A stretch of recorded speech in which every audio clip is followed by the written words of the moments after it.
Olá, alunos, tudo bem? Eu sou o professor Alberto Veras e na aula de hoje vamos dar continuidade ao estudo da Lei 13.465, analisando os tópicos relacionados ao direito real de laje e aos conjuntos habitacionais. Vamos começar com o direito de laje e a pergunta básica: o que é isso? O direito de laje é autônomo e registrável.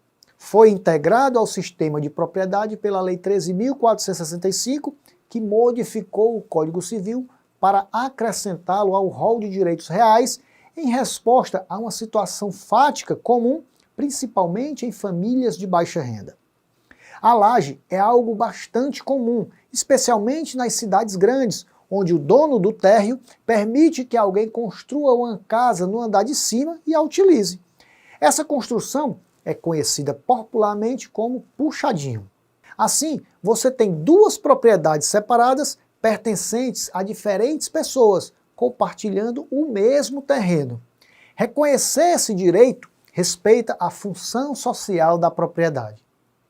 A pessoa ligada à laje não deve ser vista como o dono da construção, mas como alguém que tem o direito real de uso sobre ela, o que lhe confere poderes especiais parecidos com o de um proprietário.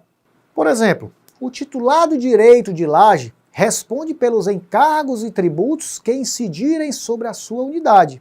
E quem for o titular da laje, unidade imobiliária autônoma constituída em matrícula própria, poderá dela usar, gozar e dispor.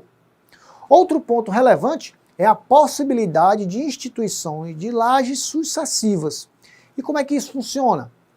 Por meio das lajes sucessivas, teremos várias unidades autônomas sobrepostas avançando no espaço aéreo ou descendo para o subsolo. Para que haja a laje sucessiva, é necessário existir a laje de primeiro grau, aquela localizada sobre ou sob a construção base. A de segundo grau é a que se segue após a laje de primeiro grau e assim sucessivamente. Assim, a lei permite que seja concedido o direito de construir na parte superior ou inferior de um edifício através de um documento chamado de cessão. Esse documento é registrado publicamente no cartório, criando um registro oficial. A exploração do direito real de laje depende da observância das normas urbanísticas. Ao titular da laje é proibido, por exemplo, gerar prejuízo com obras novas ou com desconsideração da segurança e das características arquitetônicas do edifício. A lei teve a cautela de instituir instrumentos para evitar litígios, como a aplicação das regras de direito de vizinhança e o direito de preferência no caso de alienação de um dos direitos de laje. Algumas partes servem ao edifício da laje por inteiro, como, por exemplo, todas as partes que constituam a estrutura do prédio, como os alicerces, colunas, pilares e paredes mestras. O telhado ou terraços de cobertura, ainda que destinados ao uso exclusivo do titular de laje. As instalações gerais de água, esgoto, eletricidade, aquecimento, ar-condicionado, gás, comunicações e semelhantes que sirvam a todo o edifício.